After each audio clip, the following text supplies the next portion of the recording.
Yo, what is good, everybody? It is your boy, Golden Falls, Golden What Ifs, whatever you want to call me, and I'm back. This is this is part 2 of What If Deku Was Jiren's Reincarnation. I almost messed that up. I apologize. But we are back, and yeah, this is part 2. If you enjoy, please show some love. Leave a like, leave a sub, leave a comment down below, all that good stuff. On top of that, make sure to check the links in the description if you want to check out the Discord and stuff like that. And yeah, that's really all I gotta say. Hope you guys enjoy the video, and I'm ready to get into it because there's a lot to do, a lot to say, and a lot to tell. So let's get it. Izuku Midoriya faces down the entirety of Class 1A, but of course there are 4 people that he has to quote-unquote save, and well, he's going to do that, but he's not allowed to even touch these other people, not allowed to hit them, not allowed to fight them, not allowed to touch them. So Izuku, well, he starts with immediately just dodging attacks that would come from various different people, big ice attacks, big explosions, and much more. He continues to dodge, and they try to formulate a plan to stop him in his tracks, but Izuku continues to maneuver in ways that people don't even understand. It gets to a point where Izuku dashes straight through them all and dodges and weaves like he's unconditionally doing it without even thinking. But he's just so much faster than them, and also a lot more technical in terms of martial arts, that none of them can truly keep up. None of them can even lay a finger on him. He grabs one of the students and then proceeds to grab 2 more. As he would bring them to the designated location, he would have 1 more student to rescue. And this student, well, is Ochako Uraraka, which is ironic because this is the same person he saved not too long ago. But he saved her more or less based on a show of true power and by just slightly moving her out of the way. But as he dashes in, everybody tries to stop him. A range of attacks shooting his way, but he's able to actually just maneuver his way once again through. But as he gets to Ochako, he would grab her and then bring her to that said location, and well, All Might's about to say that it's over, like the test or the training session is over, but Izuku stands in front of all of them and he tells All Might that if he wants, he can continue this training session and he still will not lay a finger on any of them. He'll defeat them without even touching them one bit. In which, of course, this would be confusing to All Might, thinking, there's just no way. What is he talking about? How is he going to do what he's saying he's going to do? And Izuku would begin dashing at the rest of them as he would let the literal air gusts or the large gusts of wind kind of be utilized as a way of attacking, punching the air itself and basically sending these tunnels of air straight towards these students of Class 1A, knocking them all to the ground or shoving them away or basically doing stuff like that, and more or less putting them at a massive disadvantage. Bakugo and Shoto would try to clash with Izuku as he would send these barrages of air gusts of wind, and as they try to do this, Shoto would begin to slowly tire out, being that he's only using his ice side. Same thing with Bakugo. He's beginning to tire out because he's just using an excessive amount of explosions. Izuku tells them that they have not trained enough. They have not worked hard enough. They have not truly taken on the responsibility that is going to be theirs in the near future. They think this is still a game. They think that raw, just kind of gifted talent is going to get them to the destination that they need to be. No, that is not going to get them to the destination they seek. The destination they seek is obviously being a hero, but the way to do it is to have an unyielding work ethic. Hard work, it will get you to places that will be unspeakable, but on top of that, you need to combine it with the talent that you already have, with the passion and talent and sense of justice you already have, in which they would all be knocked to the ground, defeated, and All Might would call a stop to this training session, and everybody would wonder, what happened to Izuku that made him feel this way? What happened to Izuku to push him to this limit, push him to this moment, push him to this extent that he feels that any sense of justice threads through power and hard work, and any sense of justice starts when you are absolutely gifted, but elevated when you realize that all that matters is power. Well, back when he was younger, just a little bit younger, he was around 8 to 9 years old, Izuku would have an actual meeting and an actual greeting with his father. His father that is overseas, and really he never sees him at all. His father would be telling him about the adventures that he'd been on, the types of kind of journeys that he's explored, and, well, the things that he has had to deal with. Izuku would hear this and think that this is amazing, that he's in complete awe about this idea that his father is such an adventurer, that he really goes about his way and really goes about just an amazing journey. But as his father would leave on another 5 to 7 year journey once again, that is going to take him a long time and all the way around the world, a news station would come up talking just days into his father's journey. Days into his father's journey, there would be an attack on his ship, and his father would talk about, or basically the people would talk about his father, about how he tried to fend everybody off, that he tried to fend off these intruders, but nothing would work, and that he lacked the power and the strength to truly save everybody on board.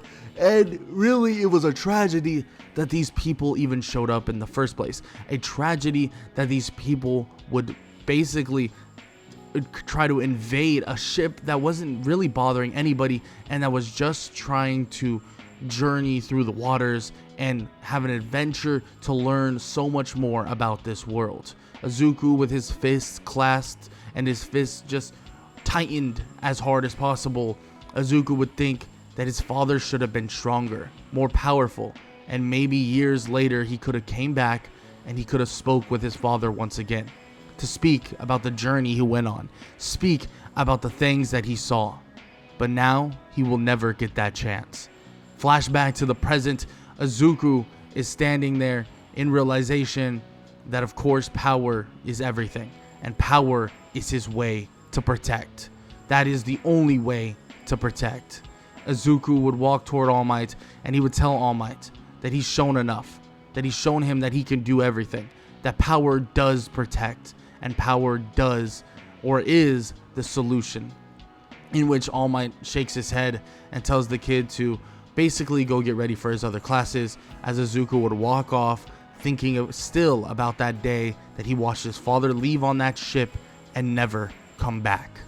Izuku would get ready and begin going through his classes and going through many other things throughout this time, but eventually there would be a time and place for rescue training. Training that Izuku isn't necessarily excited for, but knows that is important to the job.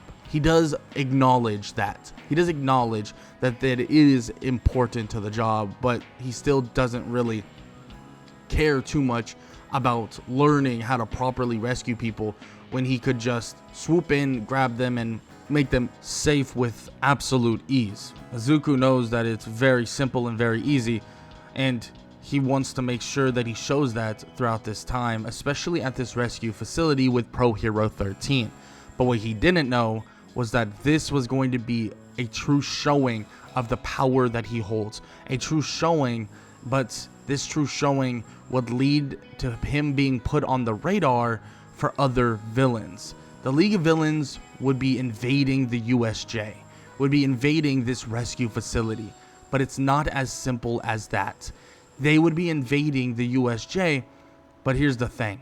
Izuku would stand tall next to Aizawa, and Aizawa already knows that the kid is not going to hold back. The kid is going to dive in there head first to defeat these villains, and he knows it, so he's going to allow it. There's no point of him telling him to stay back, no point of him to tell him to not move or do something. He knows that he's going to do it anyways. So he stands next to Izuku, and he tells him to not kill anybody, just knock them out. We'll capture them and be done with it. Izuku nods as he would dive headfirst toward the villains over there, and in almost one foul swoop, before Aizawa could even do anything, all the villains on the initial floor are gone, knocked out and put to the ground, and Izuku stands staring at Shigaraki, Kurogiri, and the Nomu. Shigaraki would immediately say that, well, it seems like they have heard about this person that might even be as strong as All Might himself, or at least the potential to be. But is he really that strong? Because this thing right here that stands next to Shigaraki, he tells him, that is supposed to kill All Might. I wonder how it would do against you. Izuku looks at Shigaraki and looks at the Nomu as it charges at him. Aizawa would tell him to get out of the way, but the punch would come faster than you could imagine, at least in the eyes of, well, of course, Aizawa. But Izuku would be able to parry it and punch the Nomu square in the face, slamming him on the ground and dragging him through the ground itself and slamming him against the wall of the USJ. Immediately, Kurogiri would open a portal trying to have Shigaraki grab onto Izuku, but immediately Izuku would turn, grabbing the wrist of Shigaraki and yanking him out of the portal, yanking him to the Nomu and slamming him into the Nomu's body, and then throwing Shigaraki back toward Aizawa. As he does this, he picks up the Nomu and slams him once again, and continues to slam him over and over and over again. He tells the Nomu that he is a scientific project, that he is nothing.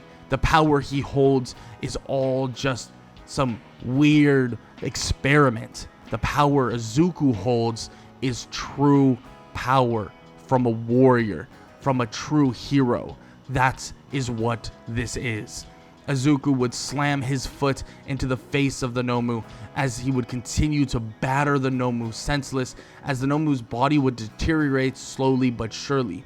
The resistance and all the resistances that the Nomu has, it seems like it doesn't matter. An overwhelming amount of punches, 50, maybe even 100 punches in a matter of a couple seconds. Izuku would watch the Nomu crumble to the ground, and Kurogiri can't even fathom what he just saw. Shigaraki can't either, but his quirk is being cancelled by Aizawa, and he is wrapped up in his scarf, unable to move.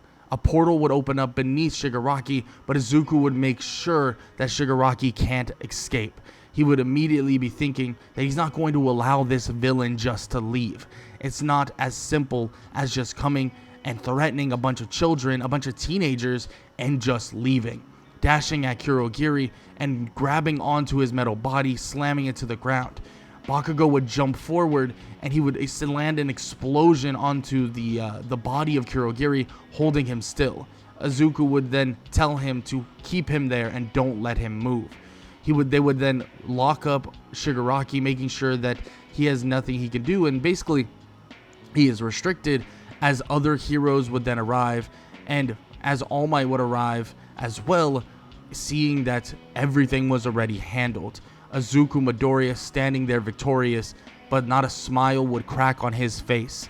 He just had probably the most glorious moment of his life, a moment that proved to everybody that in terms of how high of a level he is and how much further along he is compared to everyone else, well, he just proved it all. He just proved every single ounce of it. Izuku Midoriya is stronger, faster, and better than everybody that stands next to him, and he's proved it already in front of literally all of his classmates and even villains themselves, but not even a smile would crack on his face, as if he knows that it's just another day at the job. It's just another day that he needed to basically proceed to help people, proceed to take down these villains, and proceed to make sure that these villains were captured and unable to truly do what they came here to do, and that is kill All Might. Izuku would walk up to All Might and tell him that they were there for him. They were there to end him. He doesn't know where he was, what he was doing, and what was restricting him, but he wants him to know that the job of All Might is so much more than he could possibly imagine. The job that he holds, the #1 hero, it's so much more than he can possibly imagine. Just the threat of him being around will hurt and scare and basically hinder people all around. He just wants him to understand that it's so much more. And that is the idea that he's going to be holding on to. That Izuku Midoriya will be the number one hero. Izuku Midoriya will be the one that stands in front of everybody, that protects everybody, but through true power, untested, unchallengeable power. That's what he is. He is a true warrior.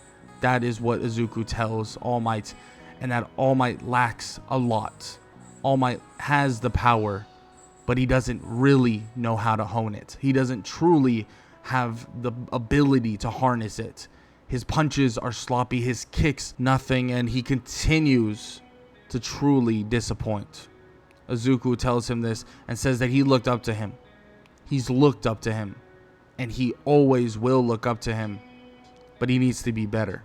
Or it's almost time for him to pass off that mantle and pass off what truly is All Might. Izuku would leave, and as everybody else would kind of grab all the villains and get them all, into prison and stuff like that, Izuku, well, he would be preparing for the UA Sports Festival. But as this is occurring, well, a lot of people are having questions about why Izuku is the way he is. All Might himself asking Aizawa, and, well, let's just say they take a trip to speak with his mother, and eventually they get their answers. All the answers that they needed, at least to somewhat understand. But that doesn't mean that they can stop him from approaching things in a different light. I mean, he is going to potentially be a great hero. There is no way around it. They've had other heroes that were far worse than Izuku in terms of mindsets. Some thinking about riches and fame, and that was it, not saving people.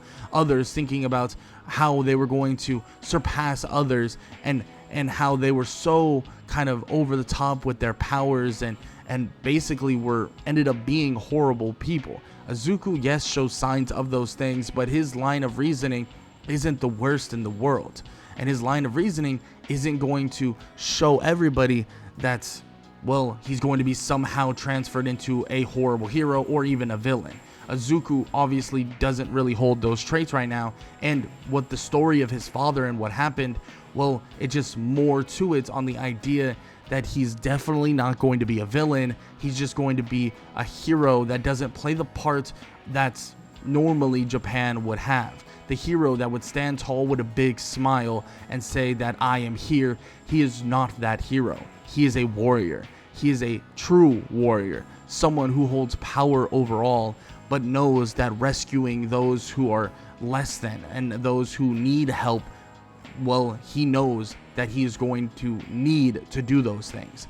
But he does put power over everything, and that power, in his eyes, will get him to the point that he needs to get to. And, well, Izuku Midoriya will be thinking about this and will be training, and he continues to train for even more power. He continues to train, meditate, think, and as he does this, as days would pass and eventually the UA Sports Festival would arrive, Izuku Midoriya would be prepared for it, and let's just say this would not be a fair contest.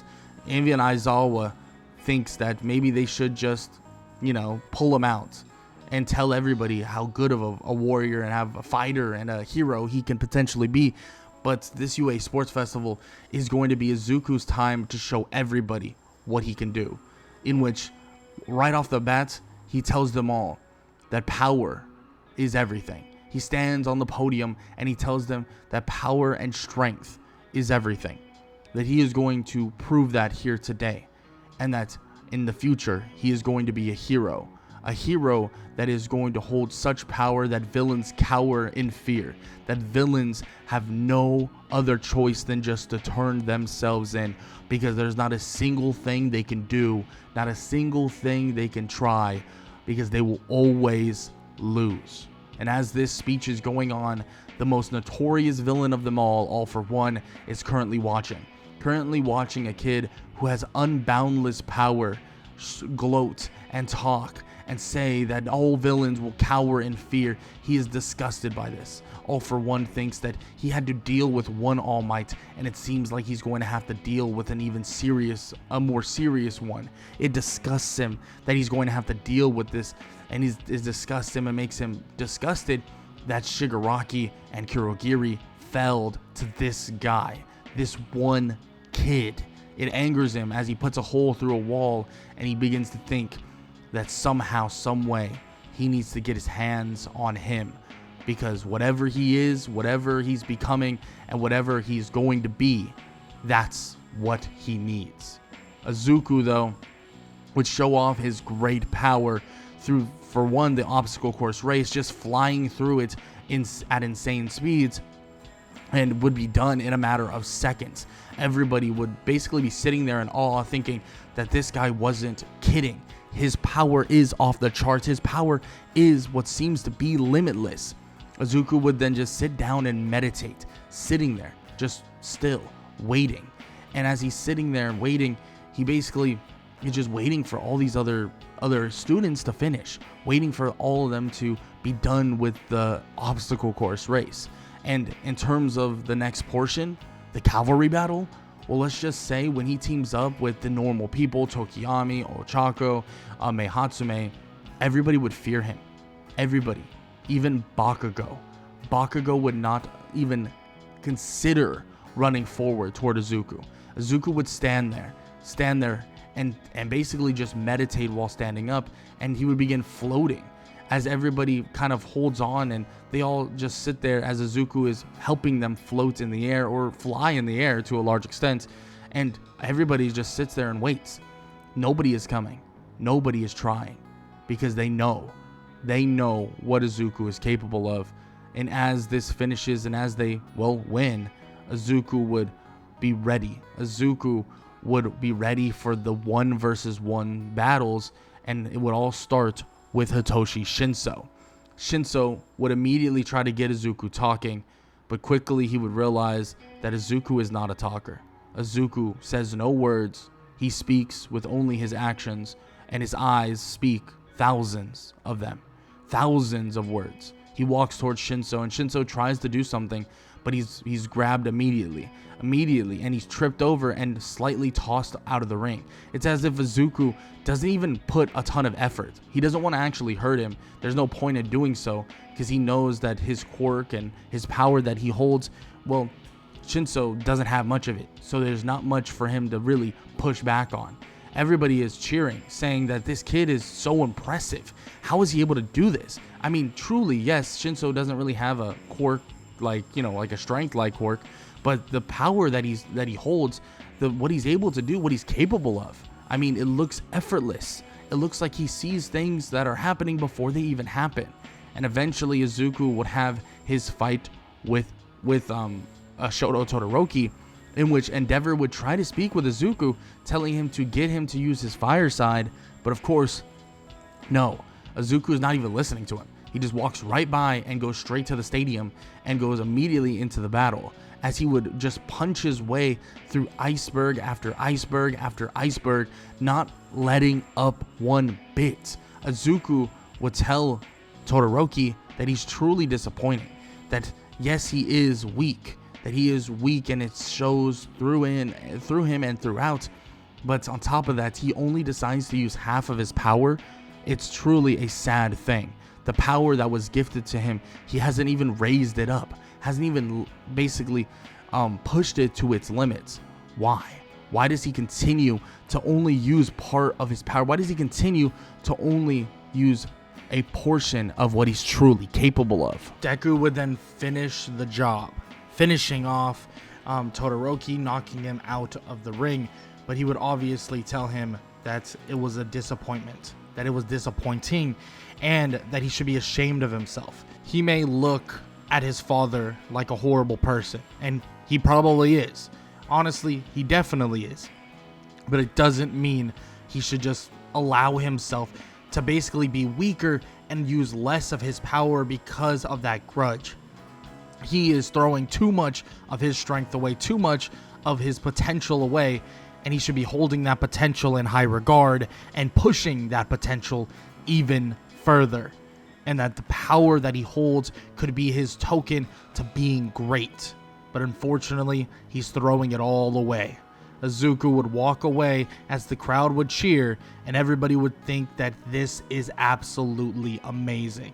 This guy is a different beast and on a different stratosphere in terms of power. And the last but not least, he would cut through Tenya Ida with very, very easy intentions. And then obviously he has to take on Bakugo in the finals. This finals, it's not even close. Bakugo stands no chance, and he's able to unleash some inner frustration he has with Bakugo, getting rid of him outside the ring and finishing it off, showing that he is so much better and so much greater than every single student at UA High School. Everybody cheers Izuku on, and everybody chants his name. Izuku Midoriya is labeled as a warrior, a true warrior. The true warrior, Izuku Midoriya. That is what Izuku is being labeled as and shown as. The warrior that is going to save Hero Society forever. A true hero that is going to embrace the warrior mentality and the warrior spirit to enhance his own strength and level up his own power, and also show what he's truly capable of in the eyes of the villains. The villains will stand no chance, because this is not a bravado, this is not a persona, this is who Izuku Midoriya is, and he stands on the podium with his fist held high, and he tells them all that power is all that matters truly, and safety equals power. Izuku would then get his cheers, and then get a mix of people chanting his name as well, and then eventually everybody would quiet down. Everything would slow down and everything would calm down. The UA Sports Festival would be at its end, and Izuku Midoriya would have much more to think about and much more to do in the near future, especially with internships, especially with progressing his hero society and hero world and his hero journey even further. But for now, that is the end of this part 2 of What If Deku was Jiren's reincarnation. And if you enjoyed, show some love, leave a like, leave a sub, leave a comment down below, all that good stuff. Hope you guys enjoyed, and I hope all y'all have an amazing day. Later.